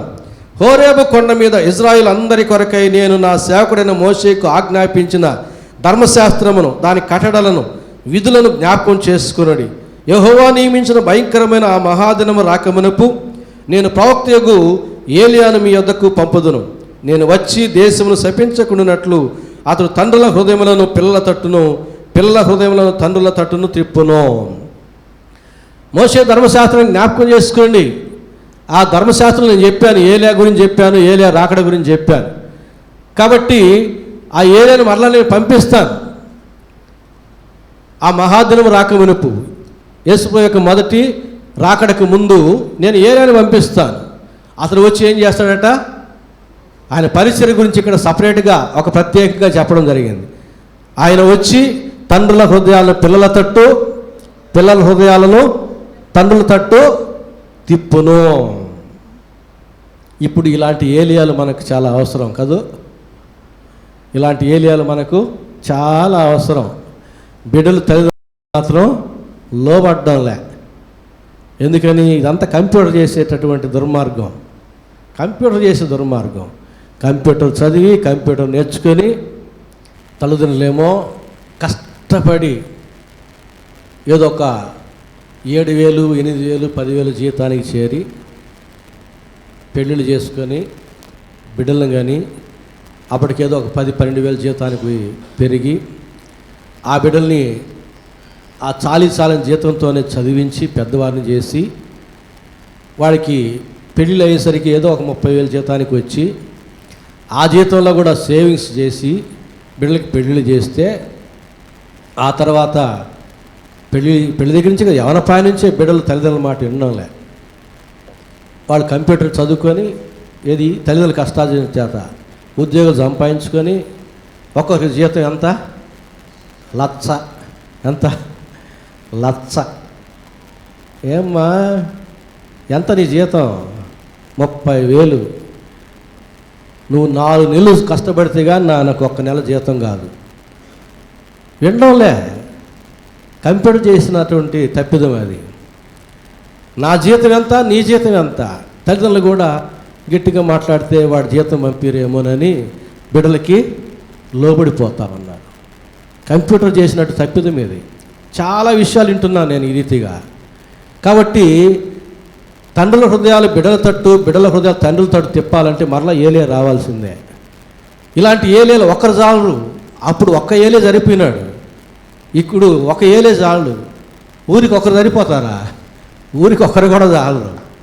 ఇంటికి ఒక ఏలే కావాల్సినటువంటి పరిస్థితి. ఎంత గొప్ప పరిచర్య ఇది! తండ్రుల హృదయాలను బిడ్డల తట్టు, బిడ్డల హృదయాలను తల్లిదండ్రుల తట్టు. ఎంత బాగుంటుంది ఒకసారి ఆలోచన చేయండి. తల్లిదండ్రులు బిడ్డలు అందరూ కలిసి ఒకే మనస్సు కలిగి ఉంటే, ఏక మనస్సు కలిగి ఉంటే ఆ ఇల్లు పచ్చటి ఫలభరితమైన ఒల్లివ మొక్కగా, ద్రాక్షవల్లిగా వర్ధిల్లుతుంది. ఆ ఇంట్లో సంతోషం, సమాధానం నిండుకుంటుంది. ఆ ఇల్లు దేవుని చేత దీవించబడుతుంది. కనుక బిడ్డలారా, మీ తల్లిదండ్రులకు మీరు లోబడి ఉండండి. ఇది నా సొంత మాట చెప్తున్నాను, దేవుని మాట చెప్పిన మాటలను బట్టి. తల్లిదండ్రులను నిర్లక్ష్యం చేయొద్దు. జన్మనిచ్చారు, ఎంత పరిచర్య చేస్తే మనం ఇంతటి వారం అయ్యాం. వారు ఉన్నా లేకున్నా తల్లిదండ్రులను జ్ఞాపకం చేసుకోవాల్సిందే. నాకు తల్లిదండ్రులు గతించిపోయారు, అయినప్పటికీ వారిని జ్ఞాపకం చేసుకుంటూనే ఉంటాను. మీకు చెప్పానో లేదో, మా నాన్న పడక మీద ఉన్నప్పుడు, డాడీ నేను చర్చికి వెళ్తున్నానంటే రెడీ అయిపోయిన తర్వాత ఆయన నడవలేని పరిస్థితి, రాలేని పరిస్థితి. రే నా పేరుతో చందా అయ్యిరా అనేవాడు. సరే డాడీ అనేవాడిని. అలాగే మా అమ్మ కూడా రాలేని పరిస్థితిలో అరే నా పేరుతో చందా అయ్యిరా అనేది. వాళ్ళు చెప్పినప్పటి నుంచి వారి పేరుతో నా పేరు చందా వేస్తున్నాను, ఇప్పుడు కూడా వేస్తున్నాను. మా అక్క చనిపోయేటప్పుడు అదే మాట చెప్పింది. మా అన్న ఆయన నేను రాలేనురా, పోలీసు ఆయన, చనిపోయేదానికి ముందు కాదు కానీ నేను రాలేనురా, నా పేరు చందా అయ్యిరా అనేవాడు. అప్పటి నుంచి ఇప్పటి వరకు మా నాన్న, మా అమ్మ, మా అక్క, మా అన్న ఈ నలుగురు పేరుతో నా పేరుతో చందా వేస్తూనే ఉంటాను. నేను చెప్పేది ఎందుకంటే తల్లిదండ్రులు ఉన్నా లేకున్నా వారిని జ్ఞాపకం చేసుకోవాల్సిందే. వారిని మర్చిపోవడానికి వీల్లేదు. వారు మనం చేసే సేవ అంత ఘనమైనది. ఎంత చేసినా తల్లిదండ్రుల యొక్క రుణం మర్చిపోలేము, మనం తీర్చుకోలేము. తల్లిదండ్రులు దుఃఖ పెట్టబాకండి. వారు మనకు చదివించినా చదివించకపోయినా, ఉద్యోగం ఇప్పించినా ఇప్పించకపోయినా, ఇష్టమైన పెళ్ళి చేసినా చేయలేకపోయినా, నీకు వాళ్ళు చేసిన సేవ, నీకు వారు ఇచ్చిన జన్మ, వారి రూపాన్ని, వారి పోలికను, రక్తాన్ని పంచి ఇచ్చారు నీకు. ఒకసారి జ్ఞాపకం చేసుకోండి. తల్లిదండ్రులను గౌరవించండి, తల్లిదండ్రులను ప్రేమించండి. తల్లిదండ్రులు అన్నిటికీ మర్చిపోవద్దు. దేవుడు ఎందుకు చెప్తున్నాడు ఏలియా అని? తల్లిదండ్రుల హృదయాలను బిడ్డల తట్టు, బిడ్డల హృదయాలను తల్లిదండ్రుల తట్టు తిప్పడానికి వస్తాడు ఏలియా. దాన్ని ఇంకా మనం వివరంగా తెలుసుకోవాలంటే యెషయా చెప్పిన మాటల్లో మనం చూడగలుగుతాం. యెషయా గ్రంథం 40వ అధ్యాయం 3వ వచనం చదువుతున్నాను. ఆలకించుడి, అడవిలో ఒకడు ప్రకటించుచున్నాడు, ఎట్లనగా అరణ్యములో యెహోవాకు మార్గము సిద్ధపరచుడి, ఎడారిలో మా దేవుని రాజమార్గం సరళము చేయుడి. ప్రతి లోయ ఎత్తు చేయవలెను, ప్రతి పర్వతమును ప్రతి కొండను అణచవలెను, వంకరవి చక్కగాను కరుకైనవి సమముగాను ఉండవలెను. ఇదంతా ఎవరి గురించి చెప్పాడు? ఏలియా పరిచర్య. ఇక్కడ ఏలియా పరిచర్య యెషయా ఏమంటున్నాడు? అరణ్యములో అంటున్నాడు, ఎడారులు అంటున్నాడు. అరణ్యములు అంటే క్రూరమృగాల మధ్య, ఎడారి అంటే దారి డొంక లేనటువంటి ప్రదేశంలో. యేసు ప్రభు వచ్చేసరికి చుట్టూ క్రూరమృగాలే. రోమా క్రూరమృగాలు కావచ్చు, యూదా మత పెద్దలనే క్రూరమృగాలు కావచ్చు, హేరోదు రాజు అనే క్రూరమృగం కావచ్చు. క్రూరమృగాల మధ్య ఏలియా ఏం చేయాలి? బాప్తిస్మా యోహాను ఆయన పరిచర్య. అరణ్యములో రాజమార్గం ఏర్పాటు చేసినట్టుగా ఈ క్రూరుల మధ్య యేసు ప్రభువును గురించినటువంటి సువార్త ప్రకటించాలి. మరొక వైపున ఎడారి, దారి డొంక లేనటువంటి ప్రదేశం లాంటిది. అది వరకు యేసయ్య మార్గమే లేదు, యేసయ్య సువార్త లేదు. ఈ యొక్క ఏలియా యోహానుగా వచ్చి ఆ ఎడారి లాంటి పరిస్థితుల్లో ఆయన రాజమార్గం కలుగు చేయాలి. ప్రతి ఎత్తుని పల్లము చేయాలి, ప్రతి పల్లము పూడ్చబడాలి, వంకరవి సమముగా చేయబడాలి. తండ్రుల హృదయాన్ని పిల్లల తట్టు, పిల్లల హృదయాలు తండ్రుల తట్టు అంటే యెషయా చెప్పిన విధానం ఇది. అరణ్యములో రాజమార్గం, ఎడారిలో రాజమార్గం, ఎత్తైనవి పల్లము చేయబడాలి, పల్లమైనవి పూడ్చబడాలి, వంకరగా ఉన్నవి సమముగా చేయబడాలి. ఇది ఏలి యొక్క పరిచర్య. యేసు ప్రభు యొక్క మొదటి రాకడకు ఈ పరిచర్య ముందుగా జరగాలి. జరిగితే ఆ తర్వాత ఆయన వస్తాడు. అందుకే నాకు ముందుగా సిద్ధపరిచినటువంటి ప్రవక్త అని చెప్పబడ్డది. మొదటి రాకడలో యేసు ప్రభు యొక్క పరిచర్యకు ముందు ఈ పరిచర్య ప్రారంభించాలి. అందుకొరకు ఏలి అని దేవుడు యోహానుగా పుట్టించి ఈ లోకంలో ఆయన పరిచర్య జరిగించుకున్నాడు. అదే మనం లూకా సువార్త మొదటి అధ్యాయం 17వ వచనంలో చూస్తే, లూకా సువార్త మొదటి అధ్యాయం 17వ వచనంలో నేను చదువుతాను చూడండి. లూకా సువార్త మొదటి అధ్యాయం 17వ వచనం. గబ్రియలు దూత జకర్యాకి చెబుతున్నటువంటి మాట, మరియు అతడు తండ్రుల హృదయములను పిల్లల తట్టునకును అవిధేయులను నీతిమంతుల జ్ఞానం అనుసరించుటకును త్రిప్పి ప్రభు కొరకు ఆయత్తపడిన ప్రజలను సిద్ధపరచుటకై ఏలియా యొక్క ఆత్మయు శక్తియు గలవాడై ఆయనకు ముందుగా వెళ్ళిన గనుక నీకు సంతోషమును మహా ఆనందమును కలుగును, అతడు పుట్టినందున అనేకులు సంతోషింతురు అనెను. జకర్యా ఎలిజబెత్లు పుట్టేటాడు. ఆ కుమారుని పేరు యోహాన్, బాప్తిస్మా యోహాన్ అంటాం. అతడు ఏలియా యొక్క ఆత్మయు శక్తి కలిగిన వాడు. ఆయన పరిచర్య కూడా మలాకి చెప్పినట్టుగానే చెబుతున్నాడు ఇక్కడ. తండ్రుల హృదయాలను పిల్లల తట్టు, పిల్లల హృదయాలను తండ్రుల తట్టు, దేవుని కొరకు ఆయత్తపడి ఉన్న వారిని సిద్ధపరచుటకై ఆయన ఏలి యొక్క ఆత్మ శక్తి కలిగిన వాడు. చూసారా, దేవుని రాకడ కొరకు సిద్ధపరిచేటటువంటి పరిచర్యలో ఏలియాని దేవుడు మరలా రప్పించాల్సిన పరిస్థితి వచ్చింది. దేవుని యొక్క రాకడకు కొంత సిద్ధపాటు అనేది అవసరం. ప్రధానమంత్రి వస్తున్నాడు అనుకోండి, పైలట్ బృందం వస్తుంది ముందుగా, పైలట్ వాహనాలు వెళ్తుంటాయి. తర్వాత మంత్రులు, అధికారులు వారి యొక్క వాహనాలు వెళుతూ ఉంటాయి. అలాగే దేవుడు వచ్చినప్పుడు పైలట్ పరిచర్య ఏలియా జరిగించాడు. దేవునికి ఒక పైలట్గా, ముందటి దూతగా ఏలియా వచ్చి తగిన పరిచర్య చేశాడు. మరి యేసు ప్రభు యొక్క రెండవ రాకడలో కూడా ఆయన రావాలి. అందుకు పైలట్లు ఎవరు? అందుకు పైలట్ పరిచర్య చేసేది ఎవరు? నీవు నేనే, మనమే చెయ్యాలి. మనమే ఒక ఏలియా వలె యేసు ప్రభు యొక్క రెండవ రాకడికి ముందు ఆ పరిచర్య జరిగించాలి. మారనాథ అంటాం, అంటే త్వరగా రమ్ము అని అర్థం. యేసయ్య త్వరగా రా అంటాం. ఆయన రావడానికి తగిన పరిచర్య మనం మాత్రం చేయకపోతే ఎట్లా? ఏలియా ఏం చేశాడు చూడండి. లూకా సువార్త 3వ అధ్యాయం 3వ వచనంలో, అతడు వచ్చి పాప క్షమాపణ నిమిత్తం నిమిత్తమై మారు మనసు విషయమే బాప్తిస్మం పొందవని చెప్పాడు. అది వరకు లేదు, సున్నతి సాంప్రదాయం ఉంది. నూతనంగా బాప్తిస్మం గురించి, మారు మనసు గురించి, పాప క్షమాపణ గురించి చెప్పడం చాలా కష్టం. అది వరకు లేనటువంటి భక్తి మార్గాన్ని తీసుకురావాలంటే కష్టం. సమాజాన్ని ఎదుర్కోవాలి, మతాధికారులు, మత పెద్దలు ఎదుర్కోవాలి. కానీ యెహోవా చేస్తున్నాడు. ఏలి యొక్క ఆత్మశక్తి కలిగిన వాడు కనుక పాప క్షమాపణ గురించి చెప్పాడు, మారు మనసు గురించి చెప్పాడు, బాప్తిస్మం గురించి చెప్పాడు. అది వరకు లేనటువంటి మార్గం భక్తి మార్గం అది. ఇంకా ఏం చేశాడు? అదే లూకా సువార్త 3వ అధ్యాయం 7-8 వచనాలు చూడండి. అతను తన చేత బాప్తిస్మం పొందవచ్చిన జనసమూహం చూచి, సర్ప సంతానమా, రాబో ఒకరిని తప్పించుకున్నట్టుకు మీకు బుద్ధి చెప్పిన వాడు ఎవడు? ఎవరితో అంటున్నాడు ఈయన? బాప్తిస్మం తీసుకోవడానికి వచ్చిన వారితో ఏమంటున్నాడు? సర్ప సంతానమా. ఎంత ధైర్యం కావాలి? 7వ వచనం చూడండి. అతడు తన చేత బాప్తిస్మం పొందవచ్చిన జనసమూహం చూచి, సర్ప సంతానమా, రాబో ఒకరితో తప్పించుకున్నట్టుకు మీకు బుద్ధి చెప్పిన వాడు ఎవడు? మారు మనసుకు తగిన ఫలములు ఫలించుడి. మారు మనసు అని అక్కడ కూడా చెబుతున్నాడు. మారు మనసు తగిన ఫలము ఫలించండి. ఆత్మ ఫలములు ఫలించాలి. అదివరకు ఎన్నడూ వారు విని ఉండలేదు అలాంటి మాటలు. అదివరకు ఎన్నడూ ఎవరు చెప్పి ఉండలేదు. అలాంటి మాటలతో యేసు ప్రభు యొక్క మొదటి రాకడకు ఆ మార్గం సిద్ధపరుస్తూ ఉన్నాడు. ఇంకా చూడండి, అదే అధ్యాయం 10-14 వచనాలు. 10-14 వచనాలు. అందుకు జనులు అలాగైతే మేమేమి చేయవాలని అతన్ని అడుగగా, ప్రజలు అడుగుతూ ఉన్నారు. ఆయన చెప్తున్నాడు, అతను 2 అంగీలు గలవాడు ఏమీ లేని వానికి ఇయ్యవలెననియు, ఆహారము గలవాడును అలాగే చేయవలనియు వారితో చెప్పాను. ప్రజలకు చెప్పిన మాట ఇది. అది వరకు ఎవరు చెప్పలే. నూతనంగా చెబుతున్నాడు. యేసు ప్రభు యొక్క మొదటి రాకడ పరిచర్యకు సంబంధించినటువంటి సిద్ధపాటులో భాగంగా ఈ మాటలు చెబుతున్నాడు. ఆ తర్వాత 12వ వచనం, సుంకరులు బాప్తిసం పొందవచ్చు బోధకుడా, మేమేమి చేయవాలని అతన్ని అడుగా, అతడు మీకు నిర్ణయింపబడిన దానికంటే ఎక్కువ తీసుకునవద్దని వారితో చెప్పాను. అంటే అర్థం ఏంది? మీకు ఎంత ట్యాక్స్ చెప్పారో అంతే కలెక్ట్ చేయండి అని. అంతకుమించి వసూలు చేయొద్దు అని సుంకర్లతో చెబుతున్నాడు, ట్యాక్స్ కలెక్టర్లు ఆ రోజుల్లో వాళ్ళు. తర్వాత 14వ వచనం, సైనికులు మేమేమి చేయవాలని అతను అడిగిరి.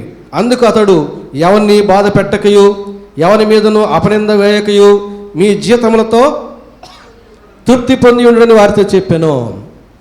దేంతో తృప్తి కలిగి ఉండాలి? మీ జీతముతో. జీతం గీతం కాదు. టేబుల్ మీద వచ్చే జీతం, టేబుల్ కింద వచ్చే గీతంతో మీరు తృప్తి కలిగి ఉండడని చెప్పలే. మీ జీతంతో మీరు తృప్తి కలిగి ఉండుడి. అది మీ కష్టాజితము. మీ కష్టాజితాన్ని నేను దీవిస్తాను. అది అల్పమైన, స్వల్పమైన, అధికమైన. 108వ కీర్తనలో చెబుతాడు, యెహోవా యందు భయభక్తులు కలిగి ఉండి ఆయన త్రోవల యందు నడుచు వారందరూ ధన్యులు, ఏలైనగా నిశ్చయముగా వారు వారి కష్టాజితము చేత దీవించబడెదరు. కష్టాజితం అంటే జీతమా గీతమా? టేబుల్ మీద నుంచి వచ్చే జీతమా, టేబుల్ కింద వచ్చే గీతమా? ఏది కష్టాజితం? మీ కష్టాజితం చేత మీరు దీవించబడతారు. టేబుల్ మీద నుంచి అఫిషియల్గా వచ్చేటటువంటి జీతం చేత మనం దీవించబడతాం. టేబుల్ కింద వచ్చే గీతము పైనుండే జీతాన్ని కూడా తినివేస్తుంది. చిల్లి సంచిలో మీ జీతం వేసినట్టే, మొదటి తేదీన జీతం, 3వ తేదీన మళ్ళా అప్పులు మొదలు. ఏమైపోయింది? జీతాన్ని గీతం తినివేసింది. కాబట్టి సైనికులు చెబుతున్నాడు, మీరు ఎవరి మీద నింద వేయొద్దు, ఎవరిని బాధించొద్దు, మీ జీతములతో మీరు తృప్తి కలిగి ఉండి, అయ్యా మా జీతం ఇంతేనే, ఇన్ని సంవత్సరాలు పెరగలేదు, పర్వాలేదండి, దేవుడు దీవిస్తాడు, మీకేమి కొదలు లేకుండా సమృద్ధినిస్తాడు. చూడండి ఎంతటి పరిచర్య చేశాడో. అలాగే 16-18 వచనాలు కూడా చదువుతాను చివరిగా. యోహాను చెబుతున్నాడు, నేను నీళ్లలో మీకు బాప్తిసం ఇచ్చుచున్నాను, అయితే నాకంటే శక్తిమంతుడు ఒకడు వచ్చున్నాడు, ఆయన చెప్పుల వారిని ఇప్పుటకు నేను పాత్రుని కాను గనుక ఆయన పరిశుద్ధాత్మలోను అగ్నిలోను మీకు బాప్తిసం ఇచ్చుచును. ఆయన చేత ఆయన 17-18 చదువుతున్నాను. ఇదియుగాక అతడు ఇంకనూ చాలా సంగతులు చెప్పి ప్రజలను హెచ్చరించుచు వారికి సువార్త ప్రకటించుచు ఉండెను. ఏం చేశాడండి? సువార్త. చాలామంది సువార్త యేసు ప్రభు పునరుద్ధారణ అయిన తర్వాతే సువార్త ప్రారంభం అంటారు. అప్పటికి యేసు ప్రభు పరిచర్య ప్రారంభించలే. దానికి ముందే యోహాను ఇక్కడ ఏం చేస్తున్నాడు? సువార్త ప్రకటిస్తున్నాడు. సువార్త, శుభవార్త, మంచి వర్తమానం. సువార్త కాక ఇంకేంటి? ఇతడు క్రీస్తు అయ్యుండునేమో అని అనుకున్నారు ఆ పై వచనాలు చూస్తే.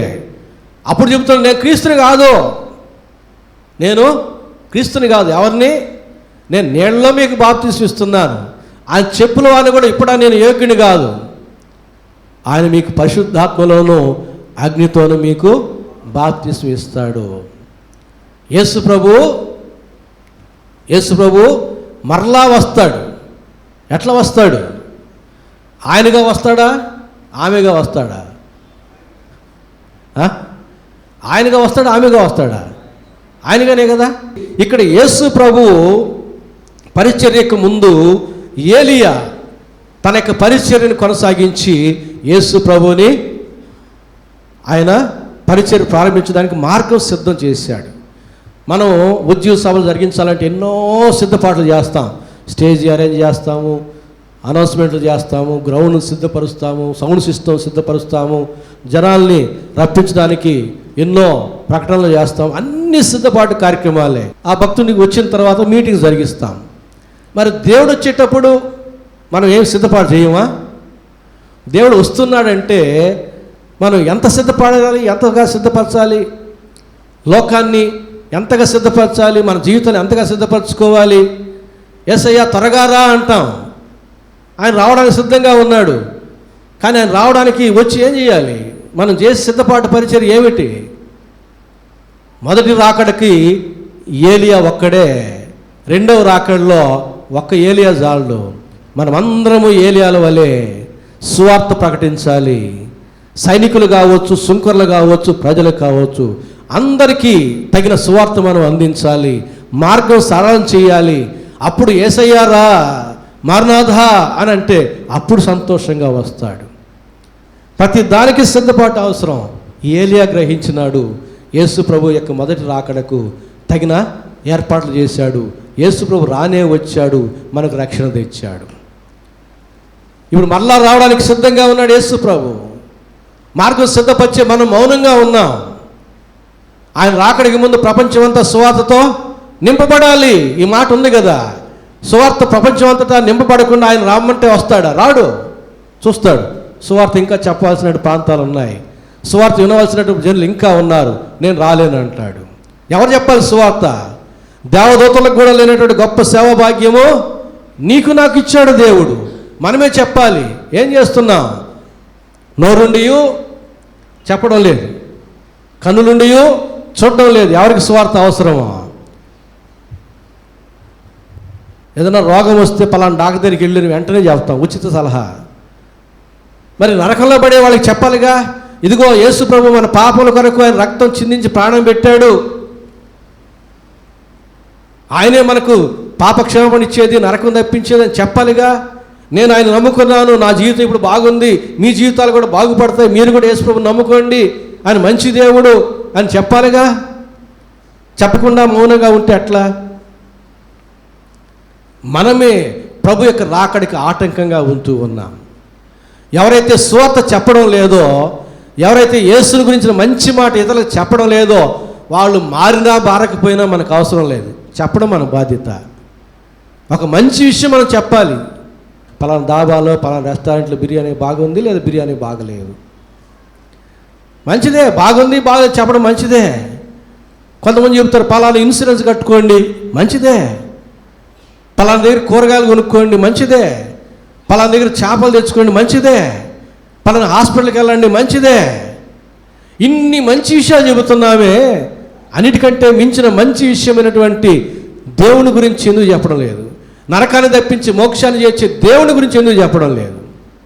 నేను అంటాను, ఇదివరకు చెప్పినట్టే మరలా చెబుతున్నా, నిజముగా మనం పాప క్షమాపణ పొందుకున్నది నిజమే అయితే, యేసయ్య ప్రసన్నతను అనుభవిస్తున్నది నిజమే అయితే, మనం ఊరుకొని ఉండలేము. మనం చెప్పువారంగానే ఉంటాం. ఎందుకంటే దేవుని రక్షణ ఆనందం మనల్ని మౌనంగా ఉంచదు, చెప్పేవారిగా చేస్తుంది. మనం చెప్పడం లేదంటే మనం నిజముగా రక్షించబడింది అబద్ధమే. మనల్ని మనం మోసం చేసుకుంటున్నాం. అరే అక్కడ యాక్సిడెంట్ జరిగితే దాన్ని చూసి తెలిసిన వాళ్ళు తెలియని వాళ్ళకి అక్కడ యాక్సిడెంట్ జరిగిందని నేను చెప్తామే, అటు పాము పోతారే, అటు బాబా కంటే పాము పోయింది అక్కడ అని అంటామే, ఇన్ని చెబుతున్నామే. మరి నరకాన్ని తెప్పించి రక్షణ ఇచ్చేటటువంటి దేవుని గురించి ఎందుకు చెప్పలేకపోతున్నాం? ఎందుకు చెప్పడం లేదంటే, పాముని చూడనోడు చెప్పలేడు అటు పోవద్దు పాము ఉందని, యాక్సిడెంట్ చూడనోడు చెప్పలేడు అక్కడ యాక్సిడెంట్ జరిగింది, ట్రాఫిక్ జామ్ అయింది, ఇటు వెళ్ళమని. మనం రక్షణ చూడలేదు కాబట్టి మనం చెప్పకుండా ఉన్నాం, అంతే కదా. నిజముగా మనం రక్షించబడి ఉంటే యేసయ్య గురించి చెప్పకుండా ఉండలేము. యేసయ్య ఊసు లేకుండా మన జీవితం ఉండదు. సంఖ్యాకాండం 24వ అధ్యాయం చూస్తే బిలాము ప్రవక్త అంటాడు, ఏమంటాడు తెలుసా? నేను సర్వశక్తిగా దేవుని చూశాను, అయితే ఆయన ఇప్పుడు ఉన్నట్టుగా కాదు, సమీపముగా ఉన్నట్టు కాదు అని దేవుని గురించి చెప్పాడు. ఇప్పుడున్నవాడు యెహోవా దేవుడు, కానీ నేను చూస్తున్న దేవుడు ఆయనే, కానీ వేరుగా ఉన్నాడు. యెహోవా దేవుడే అక్కడ ఉన్న దేవుడు, ఆయనే యేసు ప్రభు అని మనకు అర్థమైంది. ఆయన సమీపంగా లేడు, చాలా కొన్ని సంవత్సరాల తర్వాత ఆయన జన్మిస్తాడు. యాకోబులు నక్షత్రం ఉదయించునని చెప్పాడు. అదే ఏలియాని కానీ చూసి ఉంటే బిలాము ప్రవక్త, నేను ఏలియా ప్రవక్తను చూస్తున్నాను కానీ అతడు ఇప్పుడు ఉన్నట్టుగా కాదు, సమీపముగా ఉన్నట్టు కాదు అంటాడు ఆయన. ఏలియా ఎలాంటి వాడుగా ఉన్నాడు? గొంగళి ధరించుకొని, తోలు దట్టి ధరించుకొని. యోహానుగా వచ్చిన యోహాను ఎట్లా ఉన్నాడు? ఒంటి రోమల వస్త్రాలు ధరించుకొని, తోలు దట్టి కట్టుకొని. ఇప్పుడు లేడు ఏలియా, యోహానుగా ఉన్నాడు. ఆయన మీద గొంగళి లేదు, ఒంటి రోమల వస్త్రం ఉంది. కాబట్టి ఏలియా ప్రవక్త ఇప్పుడున్నట్టుగా లేడు, వేరుగా ఉన్నాడు. ఏలియా ప్రవక్త ఇక్కడ ఉన్నట్టుగా లేడు, సమీపంగా లేడు, దూరంగా ఉన్నాడు. అంటే క్రీస్తు కాలంలో ఆయన జన్మించబోతున్నాడు. అలాగే దేవుడు మనందరిని చూస్తూ ఉన్నాడు. ఎలాంటి వారుగా ఉన్నాం? నేను నెల్లూరులో క్రైస్తవులు అందరిని చూస్తూ ఉన్నాను. వాళ్ళు పుట్టినోళ్ళు పుట్టినట్టుగానే ఉన్నారు. పుట్టింది ఎట్ట పుట్టాము, ఏ భేదం లేదు, అందరూ పాపం చేసి దేవుడు అనుగ్రహించు మహిమను పొందలేకపోతున్నారు. దేవుడు చూస్తూ ఉన్నాడు. నేను సమస్త మానవ సమాజాన్ని చూస్తున్నాను. వారు ఎప్పుడు అట్టాగే ఉన్నారు, మార్పు లేదు, మారు మనసు లేదు అని విలపిస్తాడు ఆయన, దుఃఖపడతాడు ఆయన. ఆయన చేయవలసినంతా చేసేసాడు మన మార్పు కొరకు, మన బాగు కొరకు. మనమే ఆయన తట్టు తిరగాలి, మనమే ఆయన తెలుసుకోవాలి, మనమే ఆయన్ని ఆహ్వానించాలి. అప్పుడే ఆయన లోకానికి సిలువ ద్వారా తెచ్చినటువంటి ఆ యొక్క ఆశీర్వాదాలు మన సొంతం అవుతాయి. చేద్దామా? మనమందరం ఏలియాల వలె యేసు ప్రభువుకి రెండవ రాకడికి సువార్త ప్రకటించి మార్గం సరళం చేద్దామా? తీర్మానం చేసుకుందాం. సంవత్సరం క్రితం చెప్పాను, క్రిస్మస్కి మీరు ఏ గిఫ్ట్లు తెస్తారు, ఆయనకి ఇష్టమైన గిఫ్ట్లు తీసుకురండి అని. ఏం తెమ్మన్నాను? అరిసెలు తెమ్మని చెప్పలే. ఏం తెమ్మన్నాను? ఆయనకి ఇష్టమైన గిఫ్ట్ ఏంది? ఆత్మ. పరలోకంలో దూతల సమక్షంలో ఎవరిని బట్టి సంతోషిస్తాడు? నీవు నేను తెచ్చే నూతన ఆత్మను బట్టి. ప్రతి బర్త్డేకి ప్రతి ఒక్కరికి మనం గిఫ్ట్లు ఇస్తాం. యేసులో బర్త్డే రాబోతా ఉంది రేపు నెల 25వ తేదీన. ఏం గిఫ్ట్ సిద్ధపరిచావు? సువార్త చెప్పు. ఒక ఆత్మని యేసు ప్రభు దగ్గర తీసుకురా. క్రిస్మస్ రోజు ఇక్కడ తీసుకొని రా. పాస్టర్ గారు, ఇదిగో ఈ ఆత్మ నేను యేసు ప్రభుకి ఇచ్చే గిఫ్ట్ అనండి. అంతకు మించిన గిఫ్ట్ ఏమీ లేదు. నేను ప్రకటన చేస్తాను, ప్రభువా సువార్త చెప్పారు, ఇదిగో ఈ ఆత్మను నీ ఎదురుకు తీసుకొచ్చారు. ఈ నీ బర్త్డే రోజున ఈ బిడ్డ తీసుకొచ్చి నీకు ఇస్తున్న గిఫ్ట్ ఇది, ఆశీర్వదించు. ప్రతి సంవత్సరం నీ ఒక ఆత్మను యేసు ప్రభుకి గిఫ్ట్గా ఇస్తే నీకు 2025వ సంవత్సరం కూడా నీకు ఆయుష్గా విధిగా ఇస్తాడు. అలాంటి వారు దేవుడికి అవసరం. ఎందుకంటే 2025లో కూడా ఇంకొక ఆత్మను తీసుకొస్తావు, దేవుడికి కావాలి. కానీ 2025వ సంవత్సరం నూతన సంవత్సరం నీకు ఆయుష్గా నువ్వు అడగకపోయినా ఆయన ఇస్తాడు అంతే. నీ ఎన్ని సంవత్సరాలకు కూడా నీకు స్వార్థ చెప్పడంలే, ఎవరిని తీసుకురావడంలే. నీకు 2025 ఎందుకు ఇవ్వాలి? ఏమన్నా చెప్పగలమా? ప్రభా నా ఇష్టానుసారంగా జీవించడానికి ఇంకొక సంవత్సరం ఇవ్వని అడగతామా? అట్లా అడిగితే ఇస్తాడా? అప్పుడే తీసుకుంటాడు. వెర్రివాడ, ఈ రాత్రికి నీ ప్రాణం నేను అడుగుతున్నాను అని అంటాడు. కాబట్టి ప్రభునందు పిల్లారా, మనం అందరం ఒక ఏలియాలుగా మారిపోదాం. యేసు ప్రభువుకి రెండవ రాకడకు మార్గం సిద్ధపరిచే పరిచర్లో సాధనలుగా వాడబడదాం. దేవుడు మనల్ని ఆయన దీవిస్తాడు, మనల్ని ఆశీర్వదిస్తాడు, మన భవిష్యత్తును భద్రపరుస్తాడు. పరిశుద్ధాత్మ దేవుడు ఆ రీతిగా మనల్ని ప్రేరేపించి నడిపించి దీవించునుగాక. ఆమెను ప్రార్థన చేసుకుందాం. ప్రేమ స్వరూపిని మా గొప్ప తండ్రి, పరిశుద్ధ ప్రభువా, మీ ప్రేమను బట్టి, మీ కృపను బట్టి మీకే స్తుతి స్తోత్రం చెల్లించుకుంటున్నామయ్యా. ఎంత మంచి దేవుడు, ఎంత గొప్ప దేవుడు ప్రభువా. మేమందరం నా తండ్రి ఏలియాల వలె నీ రెండవ రాకడకి నా తండ్రి మార్గం సిద్ధపరిచే పరిచర్యలో, సువార్త ప్రకటనలో నా తండ్రి సాధనలుగా వాడబడ్డానికి సహాయం చేయి. రానున్నటువంటి నీ పుట్టినరోజు పండుగ నాడు మేమందరం నా తండ్రి ఆత్మల కొరకు ప్రయాసపడడానికి సహాయం చేయండి నా ప్రభువా. ఇదిగో నా తండ్రి, మా జీవితాలు మార్చడం నా తండ్రి. మా జీవితం ఇంకా నీకు ఆయాస్కర విషయాలు ఏవైనా ఉంటే వాటిని తొలగించి పరిపూర్ణంగా మమ్మల్ని పరిశుద్ధులుగా చేసి మా భవిష్యత్తును దీవించమని యేసు నామమున వేడుకుంటున్నాము తండ్రి. ఆమేన్.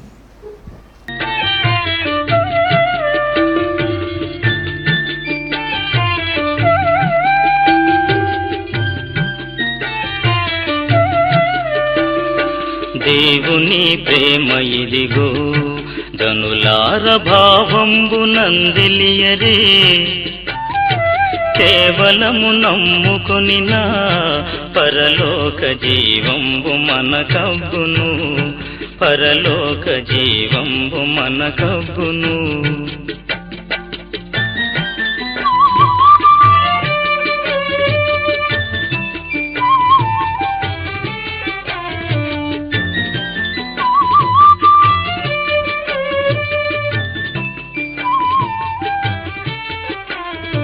సర్వలోకము మనలను తన వాక్య సత్య